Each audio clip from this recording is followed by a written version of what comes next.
Yeah.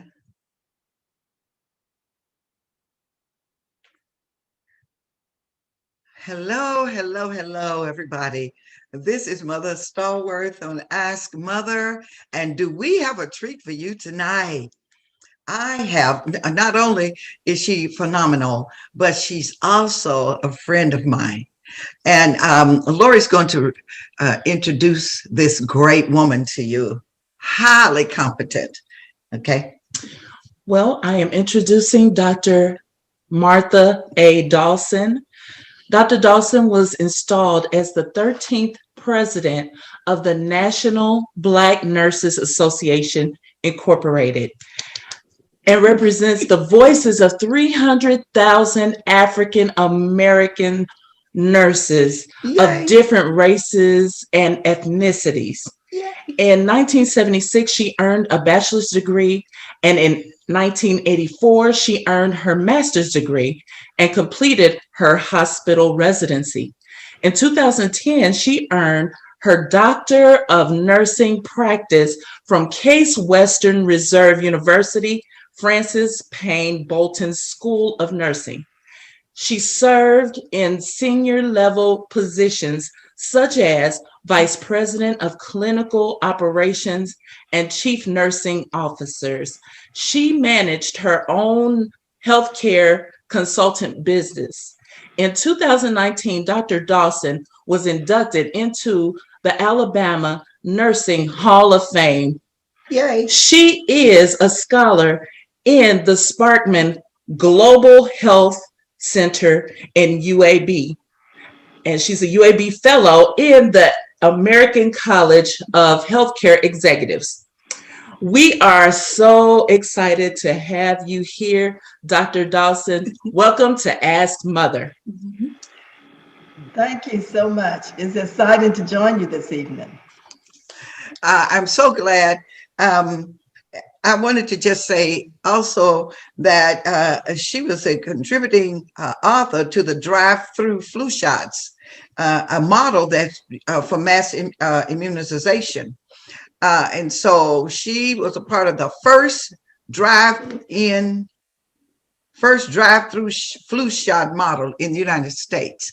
As I said, a very competent woman who's just loves the Lord, and she loves the people of the Lord, and she is interested in our health. And we have her on tonight because of the COVID-19 vaccine and the coronavirus. I just put it like that, vaccine.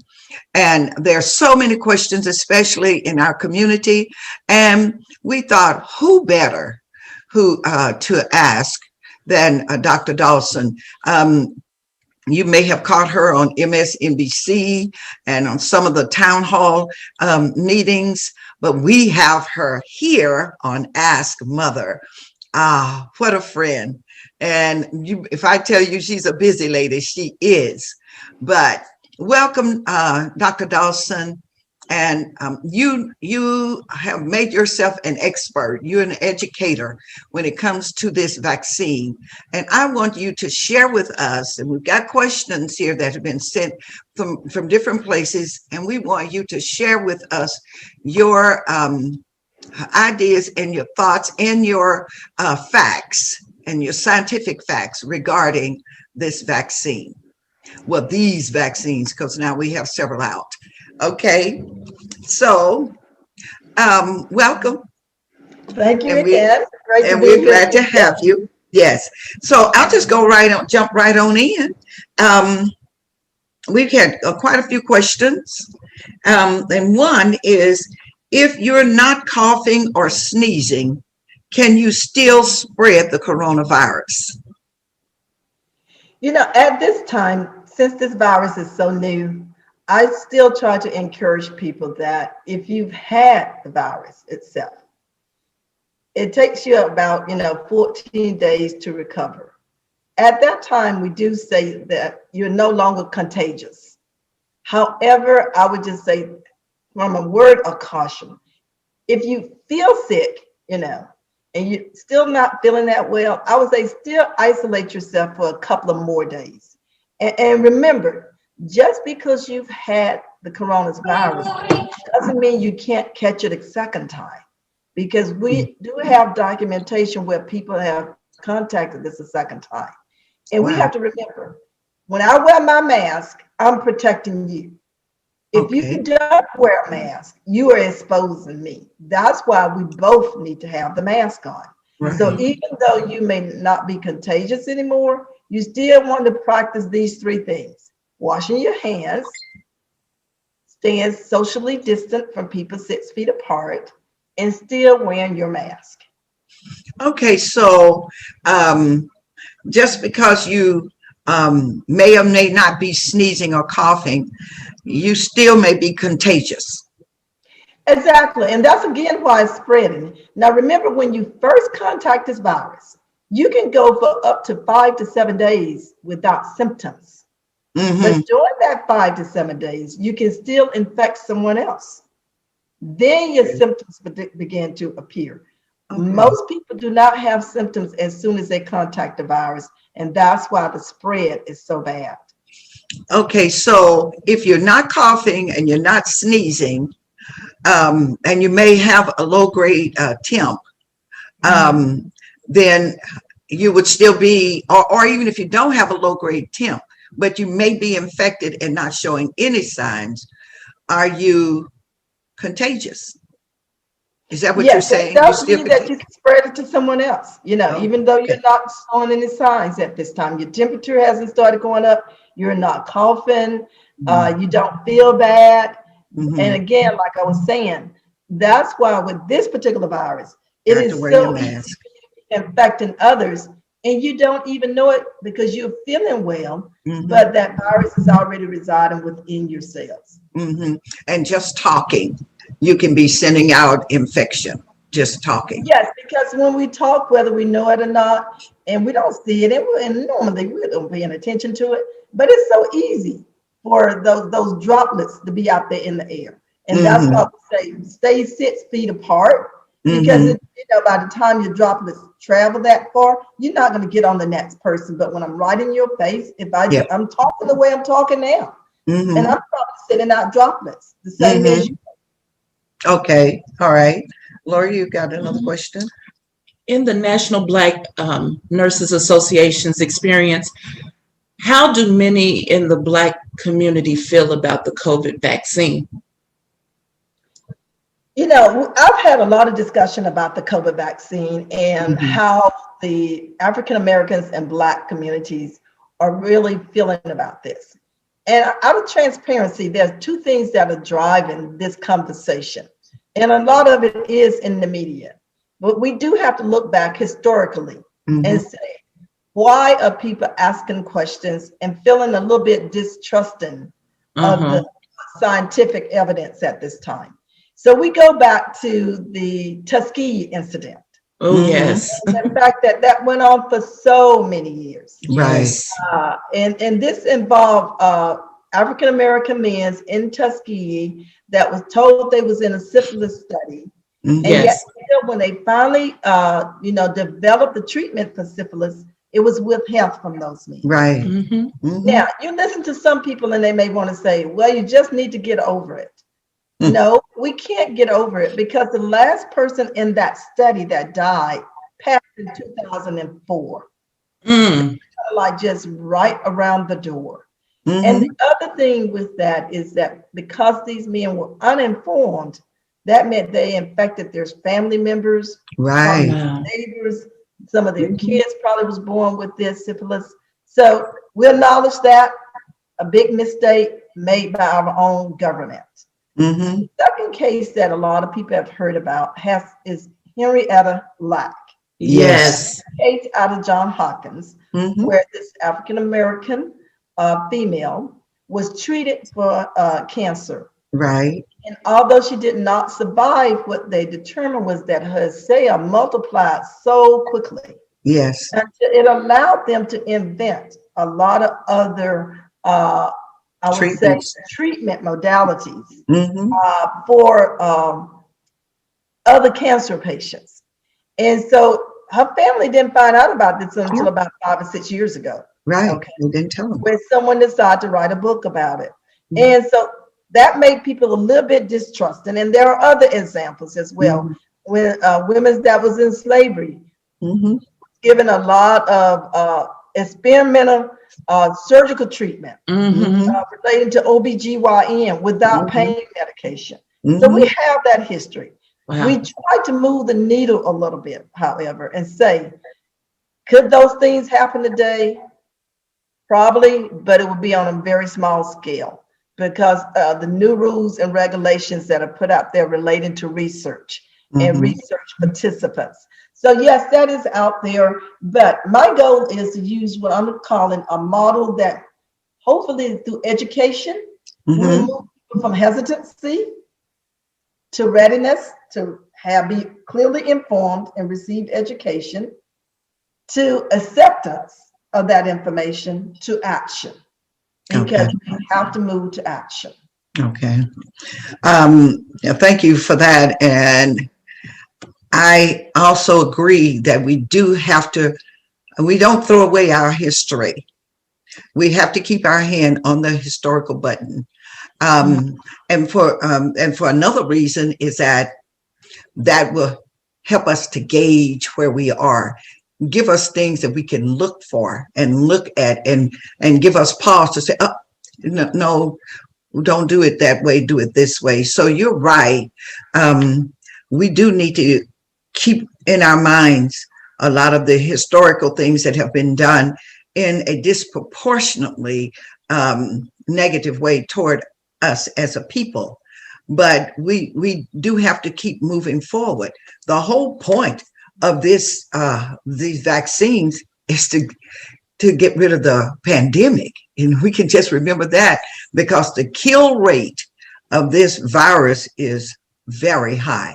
And now we're looking at over 425,000 deaths. And I heard, I think it was Dr. Fauci or someone said that they're expecting within the next month, 90,000 more. Wow. That's ridiculous. Mhm.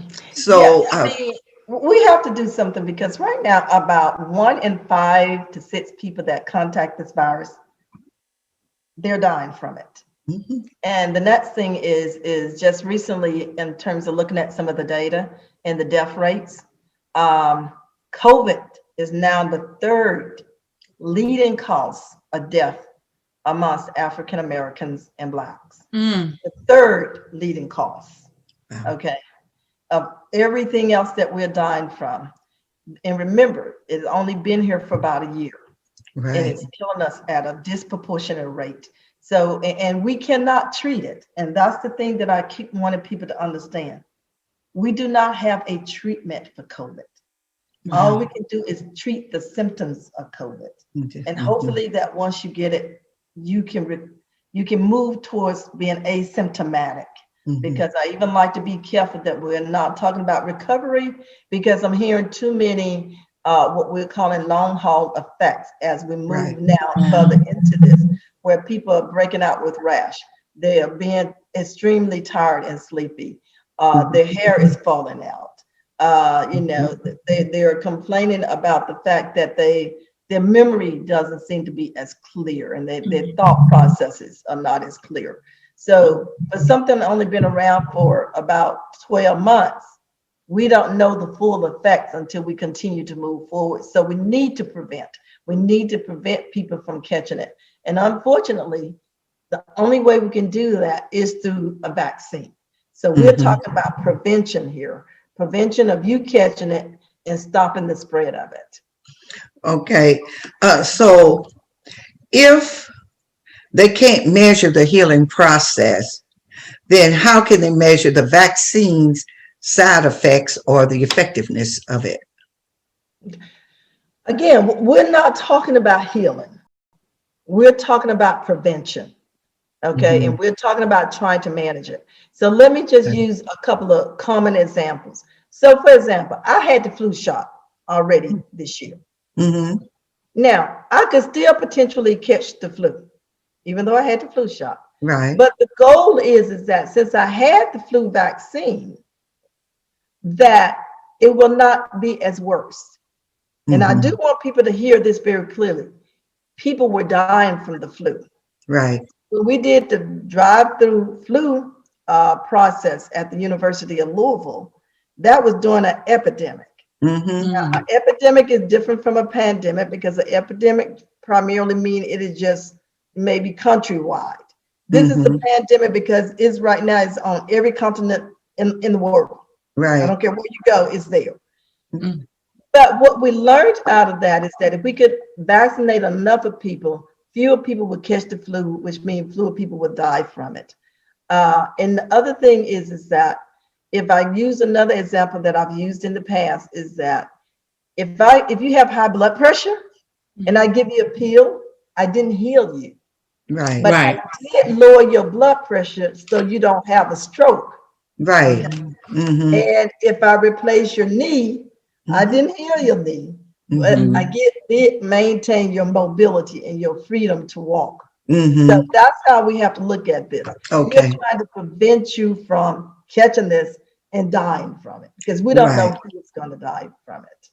Those are very good examples that I think that all of us can grasp. But Dr. Dawson, how long does the antibodies last after you've had the COVID? Do you know how long it lasts? Okay, again, we can't say because guess what? We just started giving this out in December. Mm-hmm. But according to what they were looking at when they were in the lab developing this, Mm-hmm. that's why they give you one. That's why they were saying you have to take 2 doses. The Mm-hmm. first dose is like your boost dose, okay, and then you come back in about 3 weeks and they reload your system. Mm-hmm. Been trying to strengthen that immune system. So Okay. what really happened when we say we're giving you a vaccine, such as the COVID vaccine? Mm-hmm. First of all, we're not giving you the real live virus because we Right. heard that out there. Well, you're Right. going to be putting the COVID into my system. No, Mm-hmm. no, no, no, no. This virus needs a cell to live in. And the fact that we have created this synthetic,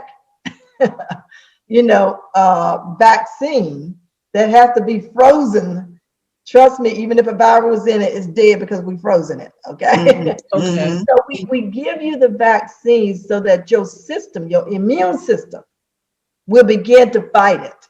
Okay. Because that's the way our immune system responds anyway. Anytime something that is unfamiliar enter our body, immediately it's kind of like that flight and fight syndrome. It Mm-hmm. comes up to try to ward that off. So if we Okay. start giving you that, it begin to work in your system. We give you another shot and it's working. So hopefully then if you come in contact with me and I have the virus, and even if the virus enter your body, it's going to go, your system is going to be saying, I've seen this thing before and I'm about to fight it. I'm Mm-hmm. going to Uh-huh. from coming in and take it over. Mm-hmm. Because what happened with the coronavirus, once it get into your cell, it start multiplying and taking off. Yeah. Because what it's looking for is a live organism that it can multiply itself into. And Right. so when you've already had that shot, then it recognized, no, this is that same thing I don't want, and your system began to fight it. Okay. That's wonderful. It's amazing our bodies, isn't it? Yes. Lori. Um, there's a question about what was the National Black Nurses Association's initial thoughts and concerns about the vaccine when first hearing about it? And how have those thoughts changed over time and why? Okay. The National Black Nursing Association, I've been a proud member now since 1990. Never envisioned that God would allow me to elevate up to the presidency. Yeah. But it also just remind me of that statement. But who knows? God might have just put me here for such a time as this. Yes. Right. Right. And Right. so, speaking from that standpoint, I was first of all, I want to say the National Black Nursing Association been around for 50 years. Hmm. Okay. We've been out in the community educating people prior to COVID. Mm-hmm. So most of a lot of community already know about the National Black Nurses because we've been out there taking blood pressure. We are on the nursing guilds at the churches. So we've been Mm-hmm. out there working and doing things and educating. Okay. So when this first started coming out, I tell you, we was on it. We've had members that actually participated in Mm-hmm. the clinical trial of the developing the vaccine. Mm. Okay. I've had members that was actually on the task force where Health and Human Services contacted us and said, we need someone from your organization to represent us. And I selected two of my very fine individuals. One was already working in what we call vaccinology. Now, people probably didn't even know there was a science out there called vaccinology. But these people that have been out there doing these vaccines and working this in that space of healthcare, that's what we call a vaccinologist and vaccinology. And so Okay. this lady, she has been out there working with the homeless population every year to make sure they get their shingle shot, their flu shot, and whatever else that they needed. They were making sure of that. So we had confidence in the fact that we started focusing on them developing this vaccine, the science of how they was going to do it.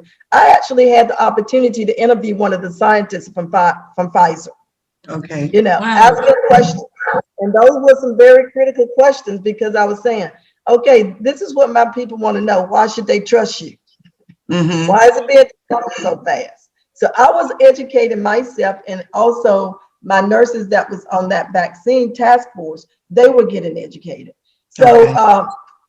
and I've already signed up for mine now. They finally told me my term is coming around at my university so I can get it. And I've had other nurses that have already taken it. And I will tell you, this is a personal testimony here. In the last 2 weeks, I've lost two of my nurses' husbands to COVID, Wow. Wow. and both of them had. Luckily, a third one, her and her husband recovered. One just texted me early this morning saying, and she just sent me her little statement that's saying negative. Thank you, Jesus. We are nurses. We're out here on the forefront. We are fighting for our lives. We're fighting for yours. But if you want someone here tomorrow to take care of you, you have to help us to survive this Right. because the nurses are coming down with this disease. Some of Mhm. them are carrying it home. And it's heartbreaking to see people who are out there helping someone else. Mhm. There was one nurse who, when one of his colleagues got COVID and they needed someone to work, he said, I would go into work. He went into work. Within 7 days, he caught COVID. Within about 20 days, he was dead. Ah, Oh, We don't want those kind of stories. no. That comes a time when we got to have enough of faith to believe that God can give people the intellect to do some good things. Mhm. And remember that when Jesus selected his disciples, he had a physician on that team. Mhm. Yeah, he did. yes, he Luke, you're right. Um, Thank you so much. That was very interesting, heartbreaking too. Um, but now here's another question: if you've had COVID this summer, can you Mhm. take the vaccine now? Yes, you can take the vaccine. Mhm. If you've already had it and you no longer having symptoms, it's okay for you to take the vaccine. And again, we are encouraging those people to take the vaccine because, as I said, we got two things going on. Well, we know some people have had COVID twice already. They Mm, had it once and then they caught it again. mm, And now we're hearing about there are 3 different strains of this virus that is now in 26 states in the yeah. United Mm. States. Mm, And what happened when viruses like this keep multiplying, they get stronger with each evolution of yeah. that Mm. virus. Yeah. And so now we've gone from just the coronavirus to a stronger strain to another stronger one, now to a third one. And I want you Mhm. all to understand also that the coronavirus is kin to what we used to call the SARS and Yeah. also MARS. Oh, So wow. again, all of these are within the same family of coronas. Okay. Wow. Well, if someone has COVID and quarantined for 14 days, are they still contagious when they go back to work? Not if they don't have a temperature and they're measuring everything else, they shouldn't still be contagious. With 14 days is kind of like on the outside of what we're saying. You should be okay by that time if you're no longer having any symptoms, you know. And when we say any symptoms, that means like a high fever and stuff like that. Because like I just said, a lot of people are saying they still feel tired. You know, I've had Mm-hmm. people that have had and they go back to work. They said, I'm doing fine, but when I go home, all I want to do is hit the bed and lay down and sleep to the next morning. Mm-hmm. Because this does take something out of your system. Yeah. Dr. Dawson, I have a question. Speaker. Since there are three strands of the virus, like you was just mentioning, um, is the vaccine prepared to tackle those other strands? They're testing that now, and I know Johnson is also trying to develop something very specific for those stronger strands at this time. So Okay. again, we have to stay in the lab. We have to continue to develop, continue to monitor, and continue to work. So this is almost like a round the clock, you know, job for these scientists. You know that they can't just when something come up, they got to say, okay, now we need to test that. But until the first person get it, they don't have a way to test it. So now they're looking at those individuals that have caught these stronger, you know, mutations of the virus. Wow. Okay. Wow. Wow. Here's another question. Most of my coworkers had the virus back in the spring. Can they get the virus again? Well, you already answered that. Well, then, should children wear masks at all times when they're out from the ages of 12 and down? Yeah. What I would say, and again, this is what I'm going to advise you, is if you got a 12-year-old that is pretty healthy, large size, you know, I mean, I got some little cousins and nephews that are 12, they're about my size. So yes, they need to have a mask on. It's not going to bother them. The reason Mm-hmm. we say don't put mask on kids is because it makes them very uncomfortable. They can get very agitated with it. And also when you're talking about a 3 and 4-year-old, they're going to be putting their hands on this, pulling off, touching stuff and fooling with. So we don't want them to automatically transfer things. So for the younger kids, we say no. But the thing that I would say most importantly to parents at this time, if you have any way of protecting your children and they don't have to go out, let them play close to your own yard, but Yeah. don't send them out if you don't have to. And please, it disturbs me so much when I go to these big box stores such as Sam's and other Mm-hmm. places, Yeah. and I see these kids just running around, touching everything down on Yeah. the floor, you Mm. know, and the next thing you know, they're putting their hands in them. Parents, love your kids. Right. Hear me very carefully. I didn't say take care of your kids. I said love your kids. Yeah. Because now, you know, although we were saying that children wasn't catching it that much or Yeah. that fast compared to the older adults, Mm-hmm. there are over 2.5 million children now with this Mm. disease. Ah, And many of them are ending back in the hospital needing to have having cardiovascular issues, you Wow. know, having mhm. problems with their lungs. And Mhm. so the thing we want to do is prevent them from catching it because we're going to be learning about this virus the rest of our life. Yeah. Okay. Because everyone who have caught this virus now has a pre-existing medical condition. Right. And Mm. Yeah. so that's why come the word is prevention. And Okay. I would tell you that my school allowed me because I was primarily teaching online anyway, that I Mhm. did not have to come to campus. I can, you know, work from home. I've been working from home since March. Mhm. And I probably have been in that in my school building maybe 3 or 4 times.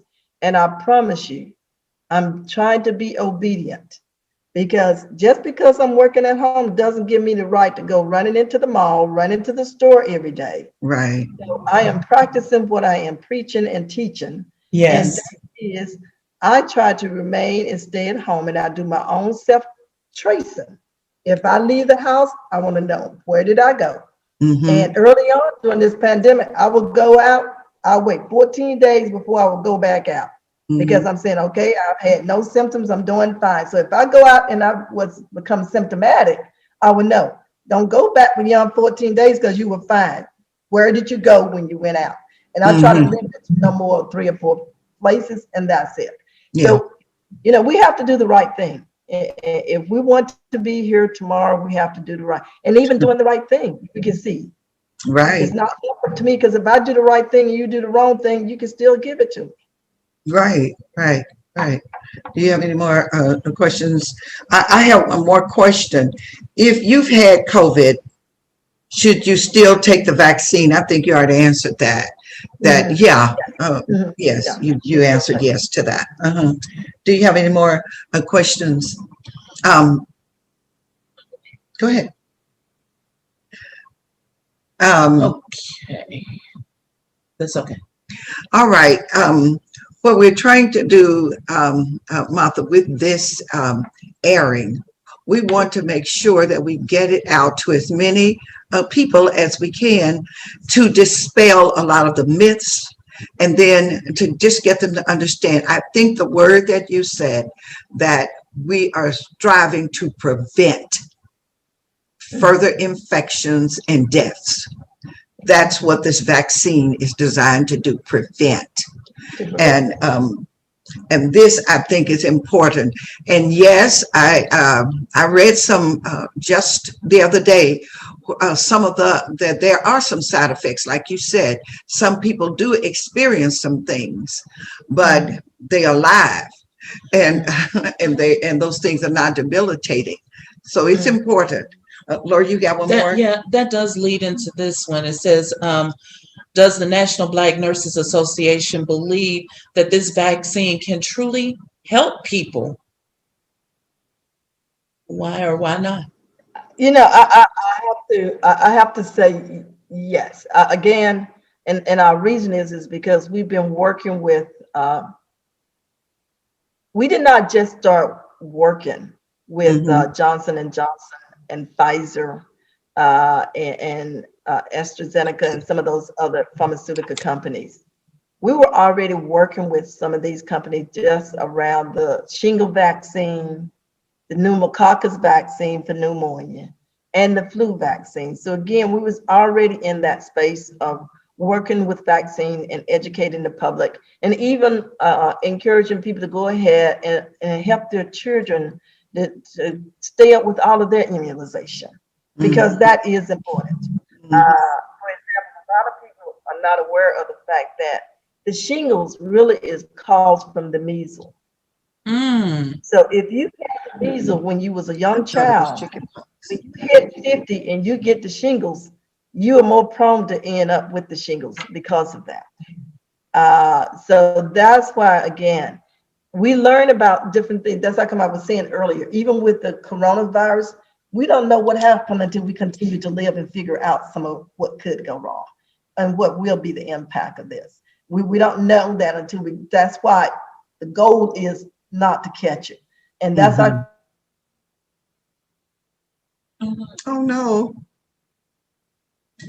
They If I never had it, they try to keep me from getting it. If I get vaccinated and the vaccine works, then that means I'm not. If I don't catch it, then I'm not going to give it to you. So we are in this together, and it's so important that we understand that the National Black Nursing Association, our goal is always to protect and to educate. Now, I'm not here to convince anyone to do anything. My goal again is to give you the information, because I also recognize there was so much misinformation given earlier around this vaccine. When the first case hit the United States in January 20th, 2020, someone should have jumped up and took action right then from the federal level, and it wasn't allowed. Then we had all this disinformation that was being put out there, politicizing this. Statements such as it's going to disappear by Easter, or it's going to have a miracle and it's just going to go poof. You can use Clorox and Lysol. And all of that disinformation was wrong. And we know that. And so we have been trying to combat the disinformation and the misinformation and say, here's the information. We've been as transparent as we can. No, can I promise you 100% it's going to prevent you from catching COVID? Like I said, no, I can't. Even though they've had people in clinical trial, when they said they had 95 to 97% efficacy, that still meant somewhere between 3 to 5% of the people still caught the COVID after they had the vaccine. But let's look at the odds. How many people that are dying? I just said 1 in 5 people that catch COVID are not living. So would I prefer that you just go ahead and take the vaccine and have just a 3% chance that it may not protect me? Opposed to so that's what I want to balance that. And again, I would say, now, Mother, you know us. Yes, it's praying time, and it's been praying time. Absolutely. So we keep on praying as well. We ask God for mercy. We ask him for his grace. But at the same time, I'm saying, but Lord, if there's something that I need to do that I got to rely on man, please just protect me while I do it. Yes. Actually, what I've said to the ladies, and well, just to the people, is that we have prayed and we have blessed it. We bless it and ask God to let it do us good and no harm at all. And so we believe that. The other thing that just came up in the news, that this new one shot that Johnson & Johnson is bringing forth, where you just take the shot, one shot, and don't have to have that second one. But they say that it's only 66% effective. That's what I just heard. I think it was day before yesterday. Do you have any comment to that? I think again that this is something that they're trying because of the fact that they want to push out and try to get so many millions of people vaccinated early on. So again, the 66%, sound a little bit low, but again, if we're trying to get so many people vaccinated and trying to produce this medication at such a rate, that may be the case. But I also want people to remember something again, from an educational standpoint. I take the flu shot every year. It's not that I took it back in 2019 or in 2015 or 2005, and I haven't had to take it again. That's the reason for that. I've had shingles vaccine 3 times, because the first time that I took it, they were saying you only needed to take it and that would be it. Then they came out and said, no, there was a more effective way to do it. And that is you take a dose, wait 6 months, and you take the second one. And I just went through that this year where I had my 2 shingle vaccine. Now, why did I take the shingle vaccine? Because I had the shingles 3 times prior to I got the vaccine. Wow. And that shingles can be very painful, very devastating to you. Now, I was lucky because I'm a nurse, and I knew when I woke up screaming in the middle of the night and I looked at my stomach, I thought, I've got shingles. Let me get to the doctors, get something. It happened to me again. And guess what activates shingles? A lot of stress. Yes. Wow. And it can be caused by work. It can be caused by your children, by your husband. It can be caused by this pandemic. Wow. Stress related. We just have to know certain things and feel that. And I don't want anybody to think I'm being flippity, but I just have to remind myself all the time, God's got this. Yes. God got this. God got this. There's the good, the bad, and the ugly, but God got the good. Yes. If we can cooperate to protect each other, I believe God will award our faithfulness. Yes. Okay. One more question, and we're going to wrap it up. Do you, as far as the mask, now they're saying to wear a cloth mask under over the other mask. And then there are others that say use the N95, that's the best one, the one with the beak. Personally, I like that one the best, the N95, because I can breathe better and I can talk better. But in your professional opinion, just your opinion. I would just say, with my opinion, I've used both. Okay. I've used the cloth and I've used the N95. Basically, when I use the N95 is when I feel I'm going to be out in public around more people. Okay. And so, and now I know some people are saying, well, you need to double mask, and I haven't had anyone to prove the efficacy of that. And I know that Dr. Fauci had made some comments about it, but my thing is this, is just at least use something. And again, if you don't have to be out, don't be out, limit that just going out for the fun of it. Right. I know some people say, I just can't stand to just be at home by myself. Pull up your computer and talk the same way we're talking now. I feel like I'm just right in your living room. I see the lamps back there. I see the flower in the corner, looking out the pictures on the wall. Looking at your jewelry. That's a way that we can make this work for us. Yes. And so, this is a good time to catch up on some reading, catch up on some cleaning the house. Come on, people, we got work we can do. Plenty. I would just say, at least protect yourself. And remember, you're also protecting your loved ones as you're protecting yourselves. Thank you so much, Dr. Dawson, for your just your transparency and your scientific knowledge, and just being willing to share with us. I appreciate you so much.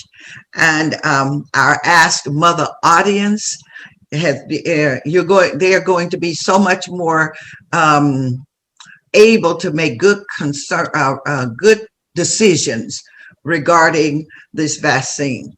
Thank you again. God bless you. And we are so happy to have you as our friend and as someone who is so knowledgeable around this very, what can I call it? It's controversial, but necessary. It's controversial, but it is necessary topic. Thank you again. God bless you. Okay, thank you so much. Enjoyed it, and God bless you. Okay, we'll see you again. Okay, yes. God bless.